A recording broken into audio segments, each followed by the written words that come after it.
আমাদের এখনই সময় আমাদের কমন এনিমিকে ঠিক করার। আমাদের এখনই সময় আমাদের শত্রু এবং মিত্রকে আইডেন্টিফাই করার সময়। আমি সবাইকে আহ্বান করব, আজকে বিপ্লব পরবর্তী 16 মাস পার হয়েছে। বিপ্লব পরবর্তী আমাদের মধ্যে অনেক বিভাজন তৈরি হয়েছে।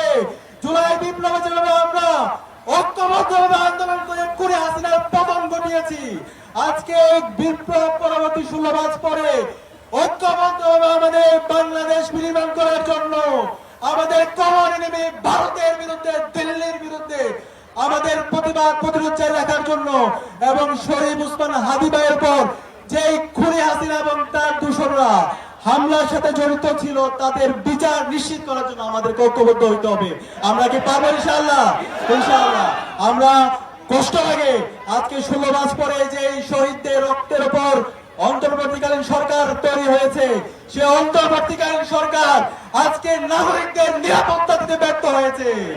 আজকে 72 ঘন্টা পার হওয়ার পরও অথর্ব আমাদের প্রশাসন অপরাধীদেরকে অ্যারেস্ট করতে ব্যর্থ হয়েছে। আমরা হুঁশিয়ার করতে চাই, আমাদের ওসমান হাদি ভাইকে যারা গুলি করেছে, যারা পরিকল্পনা করেছে, যারা পরামর্শ দিয়েছে, এই সকল দূষরদেরকে দ্রুত সময়ের মধ্যে অ্যারেস্ট করে বিচারের আওতায় নিয়ে আসতে হবে। একই সাথে বাংলাদেশে খুনি হাসিনা, নিষিদ্ধ আওয়ামী লীগ, যুবলীগ, তাদের রাজনীতি করার অধিকার নেই। তারা সন্ত্রাসী গোষ্ঠী।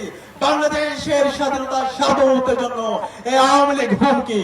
একই সাথে আমাদের সবাইকে আগামী দিনের বাংলাদেশ বিনির্মাণ করার জন্য এবং সুন্দর সুখী সমৃদ্ধ বাংলাদেশ বিনির্মাণ করার জন্য এবং ওসমান হাদি ভাইয়ের সন্ত্রাসী যারা হামলা করছে তাদের বিচার আওতায় জন্য ঐক্যবদ্ধভাবে আন্দোলন সংগ্রাম জারি রাখার উদাত্ত আহ্বান জানিয়ে আমি আমার কথা এখানে শেষ করছি। ইনকিলাব জিন্দাবাদ।